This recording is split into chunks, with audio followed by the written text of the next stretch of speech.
Monsoon सत्र का चौथा दिन आज भी सदन में हंगामे के आसार। पेपर लीक पर सरकार को घेरेगा विपक्ष।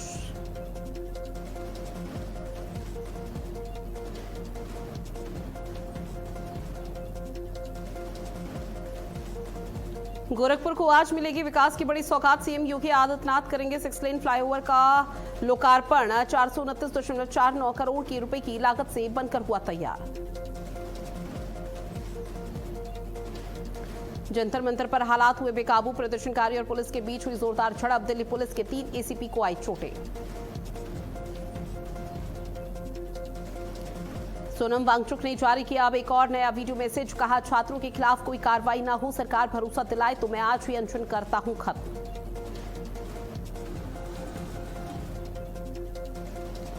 अयोध्या में आज संत सम्मेलन का आयोजन। आरएसएस और विश्व हिंदू परिषद करेगी सम्मेलन का आयोजन। श्रद्धालुओं का भरोसा फिर से मजबूत करने के उद्देश्य से किया जाएगा कार्यक्रम का आयोजन।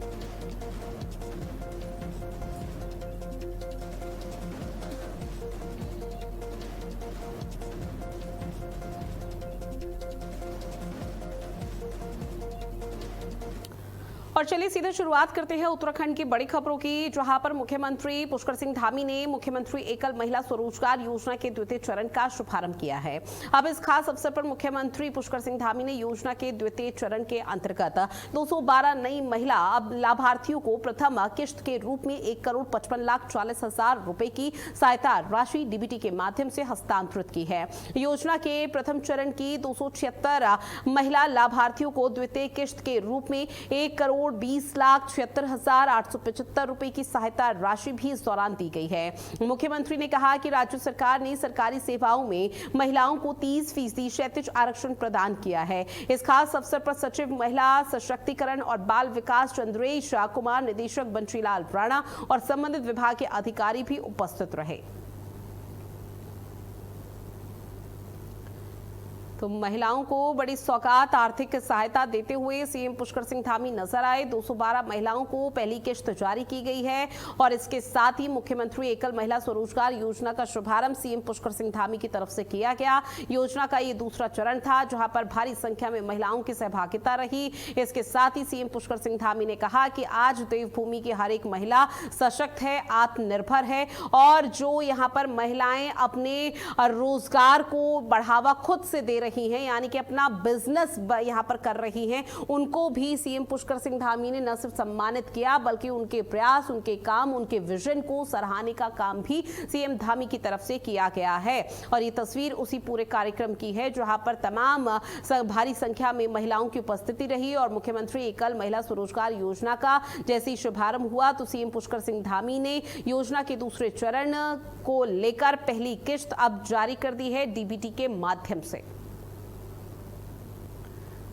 मुख्यमंत्री पुष्कर सिंह धामी ने मुख्यमंत्री आवास में पूर्व अपर सचिव आरसी लोनी द्वारा लिखित पुस्तक सेवा विधि का विमोचन किया है। अब मुख्यमंत्री पुष्कर सिंह धामी ने पुस्तक को अत्यंत उपयोगी बताते हुए इस प्रयास के लोनी के प्रयासों की सराहना की। मुख्यमंत्री ने कहा कि सरकारी सेवा में नियुक्त प्रत्येक अधिकारी और कर्मचारी का कर्तव्य होता है कि वो सत्यनिष्ठा, पारदर्शिता और पूरे समर्पण का साथ राज्य के विकास में अपनी सहभागिता निभाए। मुख्यमंत्री ने कहा कि ये मात्र एक पुस्तक नहीं है बल्कि हमारे प्रदेश के अधिकारी और कर्मचारियों के लिए एक व्यवहारिक मार्गदर्शिका है। मुख्यमंत्री ने कहा कि प्रधानमंत्री नरेंद्र मोदी के कुशल नेतृत्व में आज उत्तराखंड तेजी से विकास के नए आयाम स्थापित कर रहा है। इस खास अवसर पर कैबिनेट मंत्री सुबोध उनियाल, पूर्व अपर सचिव भूपेश तिवारी भी मौजूद रहे।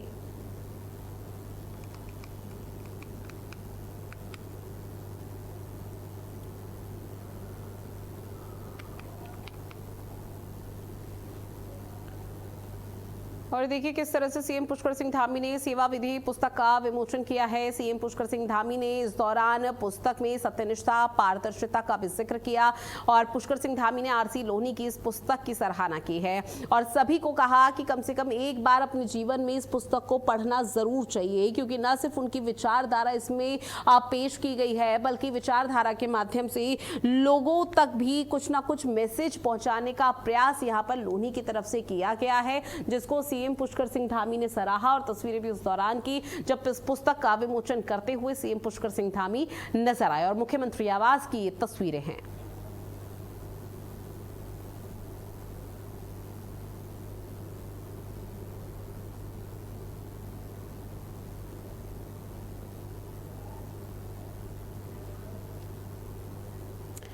और देखिए, लगातार बारिश के बीच मसूरी की लाइफलाइन माने जाने वाली देहरादून मसूरी मार्ग पर अब संकट मंडरा रहा है, क्योंकि पानी वाले बैंड क्षेत्र में क्षतिग्रस्त सड़क का कैबिनेट मंत्री गणेश जोशी ने मौके पर पहुंचकर निरीक्षण किया। उन्होंने अधिकारियों को युद्ध स्तर पर मरम्मत कार्य तेज करने और यातायात जल्द बहाल करने के निर्देश दिए हैं। साथ ही संवेदनशील स्थानों पर सुरक्षा इंतजाम मजबूत करने पर भी फोकस किया है, क्योंकि लगातार बारिश हो रही है और लगातार बारिश की वजह से कई ऐसे मार्ग हैं जहां पर संकट गहराया हुआ है। लेकिन मसूरी देहरादून का जो मार्ग है, जिसे यहां पर आपको बता दें कि एक ऐतिहासिक तौर पर देखने को मिल पाता था, लेकिन अब वो क्षतिग्रस्त हो चुका है। ये संकट लगातार बढ़ रहा है और अब ऐसे में जो मसूरी की लाइफलाइन, ये जो सड़क थी, वहां पर लगातार मलबा गिर चुका है, भूस्खलन की स्थिति देखने को मिल पा रही है, सड़क क्षतिग्रस्त हो चुकी है। और ऐसे में क्षतिग्रस्त सड़क का कैबिनेट मंत्री गणेश जोशी ने मौके पर पहुंचकर निरीक्षण किया। तस्वीरें आप तक साझा कर रहे हैं। उन्होंने अधिकारियों को युद्ध स्तर पर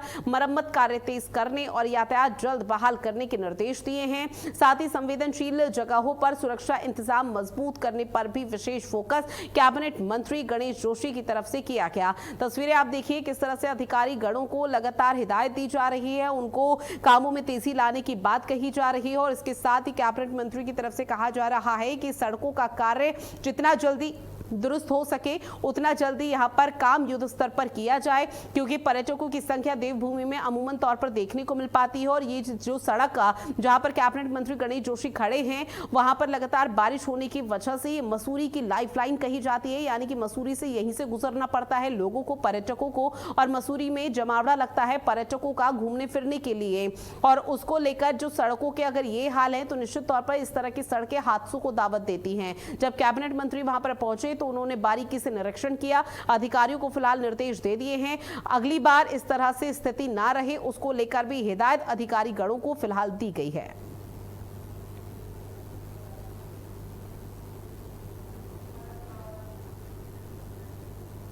साथ ही चमोली में बारिश के बाद प्रभावित हुए हालातों को सुधारने का काम तेजी से जारी है। बद्रीनाथ राष्ट्रीय राजमार्ग पर बने भनेर पानी और पागल नाला क्षेत्र में आए अवरोध को आपको बताते चले कि NHIDCL ने हटा दिया है।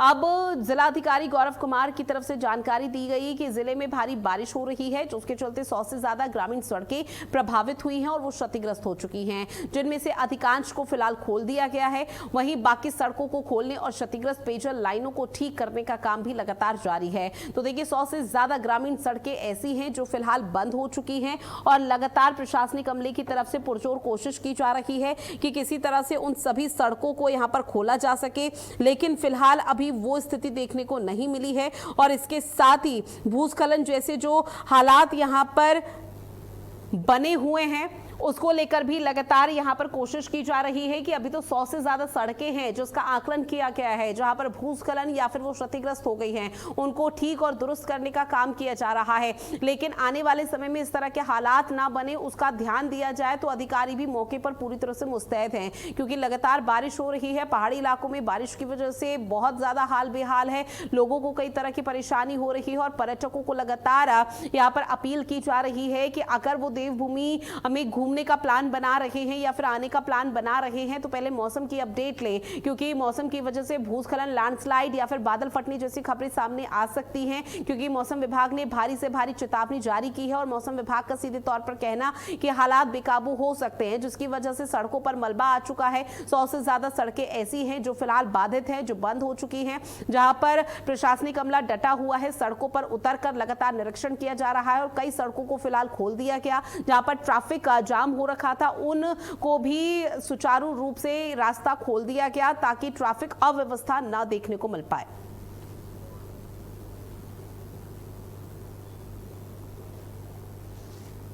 देखिए, मैं अवगत कराना चाहूँगा, नेशनल हाईवे पर भनेर पानी और पागल नाला 2 स्थान अवरुद्ध हुए थे।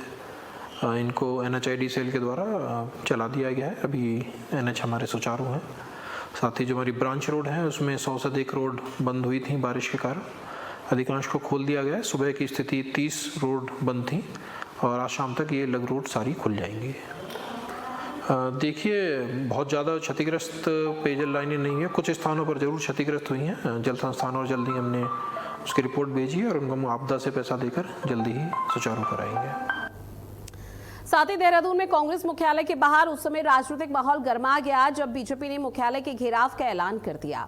दरअसल प्रदेश अध्यक्ष महेंद्र भट्ट के नेतृत्व में बड़ी संख्या में बीजेपी कार्यकर्ता कांग्रेस मुख्यालय की ओर बढ़ गए। हालांकि पुलिस ने पहले से बैरिकेडिंग कर कार्यकर्ताओं को रोक दिया। इस दौरान बीजेपी कार्यकर्ताओं ने कांग्रेस और राहुल गांधी के खिलाफ जमकर नारेबाजी की।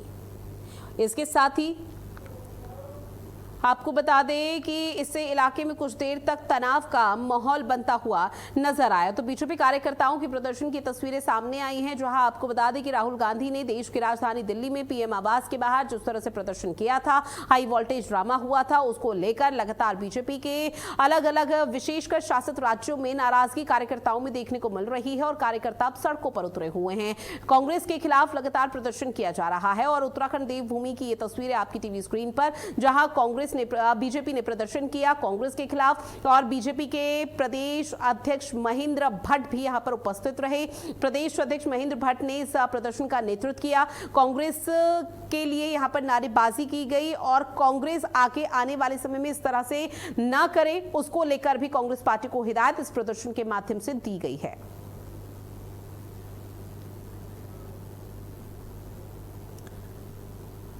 और चलिए यहां रुकेंगे एक छोटे से ब्रेक के लिए, फौरन हाजिर होंगे।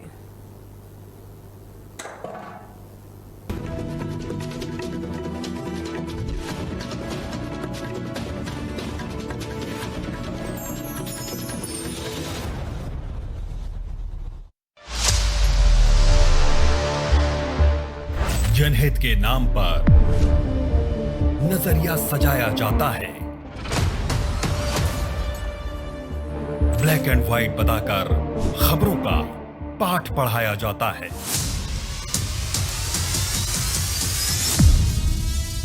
तो कहीं आपकी बात को आज की बात से दबाया जाता है, लेकिन खबरों की दुनिया में 20 वर्षों से अधिक का अनुभव कहता है कि सच सिर्फ काला या सफेद नहीं होता। सच की अपनी परतें होती हैं और उन परतों के पीछे छिपा होता है देश का वर्तमान और भविष्य का संकेत। और इन्हीं परतों को हटाने के लिए सुर्खियों से आगे बढ़कर हर मुद्दे को राष्ट्रहित की दृष्टि से परखने के लिए देखिए भारत भाग्य विधाता, सिर्फ भारत अपडेट पर, सोमवार से शुक्रवार रात ठीक 9 बजे। हर रोज हो जाता हूँ लेट, साफ नहीं होता है मेरा पेट। अब भी मजा आएगा ना वीडियो। पेट दबा, रोग दबा, सबको पता, तुझको नहीं क्यों है पता? अबे घोचू, अखा इंडिया को मालूम है, पेट दबा हर रोग दबा एक ही जगह। खबरों की दुनिया में भारत अपडेट न्यूज चैनल की धमाकेदार एंट्री। आपका अपना चैनल भारत अपडेट अब आप देख सकते हैं टाटा प्ले के चैनल नंबर 574 और जियो टीवी के चैनल नंबर 2070 पर 24 घंटे 7 दिन।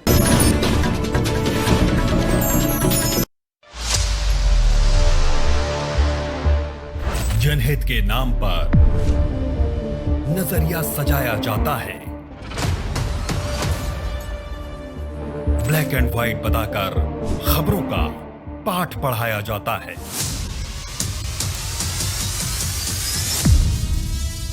तो कहीं आपकी बात को आज की बात से दबाया जाता है, लेकिन खबरों की दुनिया में 20 वर्षों से अधिक का अनुभव कहता है कि सच सिर्फ काला या सफेद नहीं होता। सच की अपनी परतें होती हैं और उन परतों के पीछे छिपा होता है देश का वर्तमान और भविष्य का संकेत। और इन्हीं परतों को हटाने के लिए सुर्खियों से आगे बढ़कर हर मुद्दे को राष्ट्रहित की दृष्टि से परखने के लिए देखिए भारत भाग्य विधाता, सिर्फ भारत अपडेट पर, सोमवार से शुक्रवार रात ठीक 9 बजे। खबरों की दुनिया में भारत अपडेट न्यूज चैनल की धमाकेदार एंट्री। आपका अपना चैनल भारत अपडेट अब आप देख सकते हैं टाटा प्ले के चैनल नंबर 574 और जियो टीवी के चैनल नंबर 2070 पर 24 घंटे 7 दिन।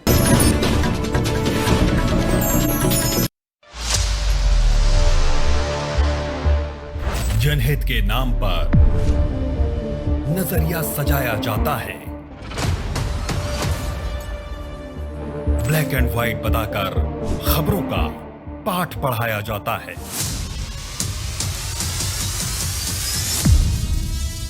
तो कहीं आपकी बात को आज की बात से दबाया जाता है, लेकिन खबरों की दुनिया में 20 वर्षों से अधिक का अनुभव कहता है कि सच सिर्फ काला या सफेद नहीं होता। सच की अपनी परतें होती हैं और उन परतों के पीछे छिपा होता है देश का वर्तमान और भविष्य का संकेत। और इन्हीं परतों को हटाने के लिए सुर्खियों से आगे बढ़कर हर मुद्दे को राष्ट्रहित की दृष्टि से परखने के लिए देखिए भारत भाग्य विधाता सिर्फ भारत अपडेट पर, सोमवार से शुक्रवार रात ठीक 9 बजे।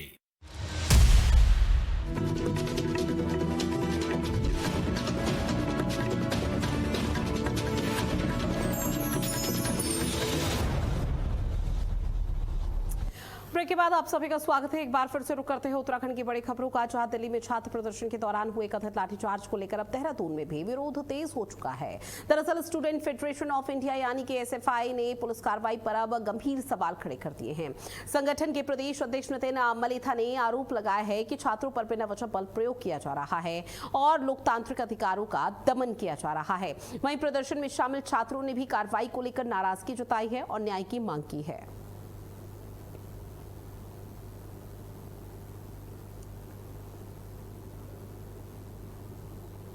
तो देखिए देहरादून की खबरें दिखा रहे हैं। देश की राजधानी दिल्ली में जो अभी हाल फिलहाल में 20 जुलाई को तस्वीरें सामने आई थी छात्रों के प्रदर्शन को लेकर, संसद कूच को लेकर, उसके बाद जो भी हालात बने थे, अब उसको लेकर आपको बता दें कि एसएफआई भी सड़कों पर उतर चुका है। और एसएफआई संगठन वो है जहां पर खुद दिल्ली के जंतर मंतर पर इसको लेकर बाकायदा एक स्टॉल लगाया गया था, जिसके बाद सवाल ये उठ रहा था कि इस पूरे प्रदर्शन में एसएफआई का क्या काम है। लेकिन अब एसएफआई खुद देहरादून की सड़कों पर उतरा हुआ है। छात्र केवल अपनी मांगों को लेकर यहाँ पर प्रदर्शन कर रहे थे। एसएफआई की तरफ से ये कहा जा रहा है और कहा यह गया है कि सरकार की तरफ से, दिल्ली पुलिस की तरफ से जो बल प्रयोग यहाँ पर किया गया है छात्रों पर, वो गलत है, उसकी निंदा करते हैं। लोकतांत्रिक अधिकारों का दमन किया गया है सरकार की तरफ से। छात्र केवल अपनी मांगों की जवाबदेही चाहते थे, लेकिन सरकार नहीं चाहती कि उनकी मांगों को सुना जाए और लगातार छात्रों को, प्रदर्शनकारियों को इस तरह से परेशान कर रही है। अब एसएफआई की तरफ से दिल्ली पुलिस की कार्रवाई पर कई गंभीर सवाल खड़े किए हैं, जहां एसएफआई से जुड़े हुए तमाम लोग और उनके समर्थक अब सड़कों पर उतरकर लगातार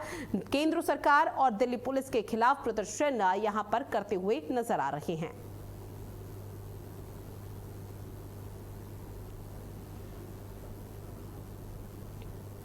साथ ही केदारनाथ यात्रा मार्ग पर राहत की खबर सामने आई है। गौरीकुंड से करीब 1 किलोमीटर आगे छोड़ी के पास पत्थर और मलबा आने से सुबह पैदल मार्ग बाधित हो गया था।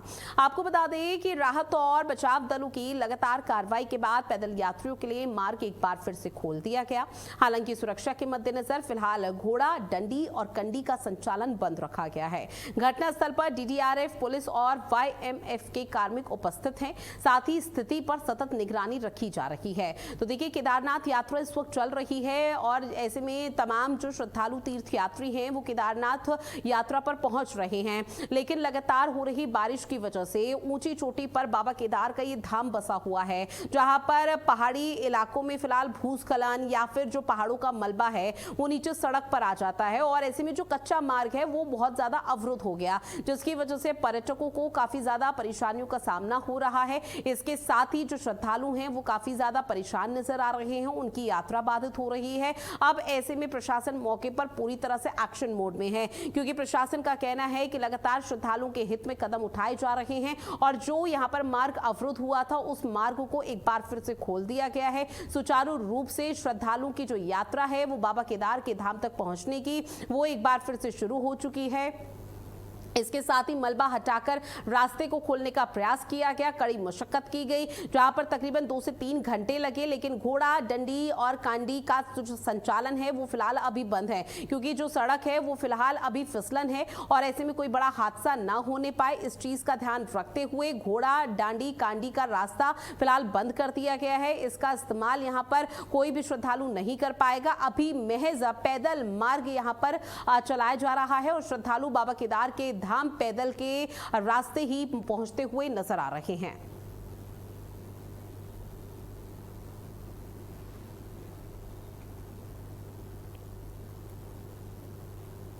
साथ ही उत्तराखंड में आपदा प्रबंधन को लेकर प्रशासन पूरी तरह से इस वक्त अलर्ट मोड पर नजर आ रहा है। दरअसल आपदा सचिव विनोद कुमार सुमन ने बताया कि प्रदेश में साल भर तैयारियों को मजबूत किया जाता है, मौके पर ड्रिल की जाती है, फायर ड्रिल की जाती है, प्रशिक्षण के माध्यम से व्यवस्थाओं की लगातार समीक्षा भी की जाती है। जहां उन्होंने कहा कि बारिश के चलते जहां भी रास्ता बाधित हो रहा है उन्हें तत्काल खोलने के लिए जेसीबी मैन पावर तैनात है। फिलहाल प्रदेश में आपदा की स्थिति सामान्य बनी हुई है। तो आपको बता दें कि लगातार बारिश की वजह से आने वाले समय में स्थिति और व्याकुल या फिर बेहाल हो सकती है, उसको लेकर लगातार आपदा कंट्रोल पूरी तरह से एक्शन मोड में है। और अब ऐसे में आपको बता दें कि खुद यहां पर जानकारी प्रशासन की तरफ से दी गई है कि जो रास्ते बंद है वहां पर मैन पावर पूरी तरह से तैनात है। जैसे ही रास्ता बंद होता है तो बुलडोजर की टीम पूरी मौके पर पहुंच जाती है और सड़कों पर जो मलबा होता है उसे हटाने का प्रयास किया जाता है। साथ ही लगातार आपदा प्रबंधन को लेकर ये कहा जा रहा है कि सरकार को भी उन्होंने कहा है कि आने वाले समय में अगर मौसम अनुकूल नहीं बनता है तो किसी भी तरह की कोई आपातकालीन स्थिति ना बने, कोई इमरजेंसी सिचुएशन ऐसी ना क्रिएट हो जिसके माध्यम से आपदा विभाग फिलहाल मुस्तैद नजर आ रहा है। और कहा यह जा रहा है कि अगर हालात बेकाबू होते हैं तो फिलहाल उस स्थिति को संभालने का प्रयास भी लगातार किया जाएगा। तो प्रदेश भर में तैयारियों की लगातार समीक्षा की जा रही है क्योंकि मानसून दस्तक दे चुका है, लेकिन अभी बारिश और ज्यादा होगी क्योंकि आपको बता दें पहाड़ी इलाकों के कई ऐसे क्षेत्र हैं जहां मौसम विभाग की तरफ से सख्त लहजे में भारी से भारी बारिश की चेतावनी जारी की गई है।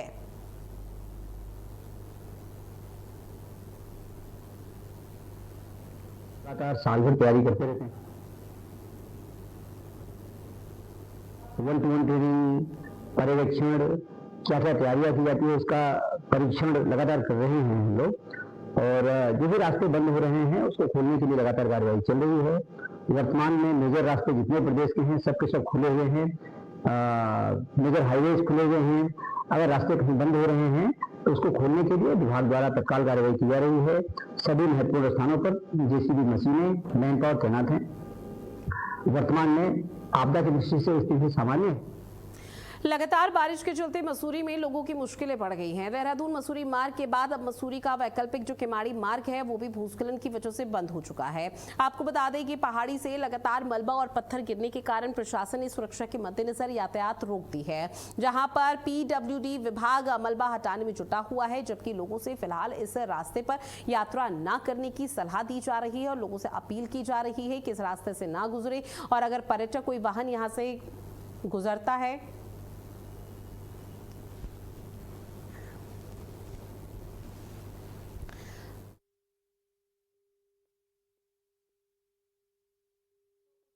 हिदायत दी जा रही है। जहां भूस्खलन से किमाड़ी मार्ग का जो रास्ता है वो पूरी तरह से बंद हो चुका है।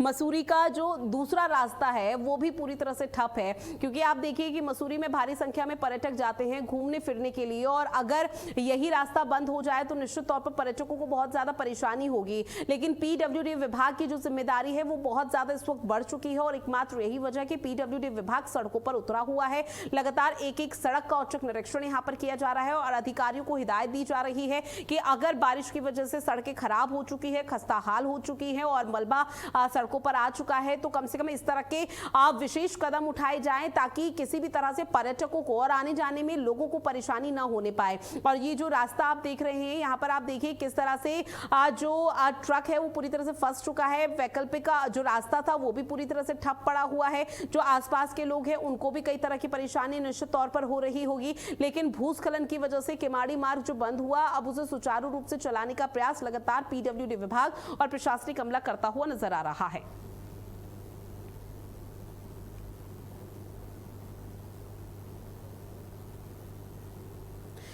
और देखिए मसूरी में एक बार फिर से बड़ा सड़क हादसा होते होते टल गया, जहां हवाघर मोड़ पर लैंडौर से घंटाघर जा रही एक जीप अनियंत्रित होकर सड़क के किनारे पहुंच गई और उसका एक पहिया हवा में लटक जाता है। आप ये तस्वीर देख रहे हैं जो कि हृदय विदारक तस्वीरें हैं, जहां चालक की सूझबूझ से वाहन समय पर रुक गया और बड़ा हादसा टाल दिया गया। घटना के बाद स्थानीय लोगों ने इस मोड़ पर जल्द क्रैश बैरियर लगाने की भी मांग की है। तो एक बड़ा हादसा हो सकता था, लेकिन ड्राइवर की सूझबूझ से एक बड़ा हादसा टल गया। और ऐसे में जो तस्वीर आपको दिखा रहे हैं जहां पहिया तक निकल जाता है, लेकिन इस बीच अभी कोई बड़ी जनहानि नहीं हुई है। प्रशासनिक अमला मौके पर मुस्तैद है, लगातार प्रयास किया जा रहा है और हिदायत भी दी जा रही है इस तरह के हादसों की पुनरावृत्ति ना होने पाए। और चलिए बुलेटिन में इतना ही। आप बने रहिएगा भारत अपडेट के साथ। नमस्कार।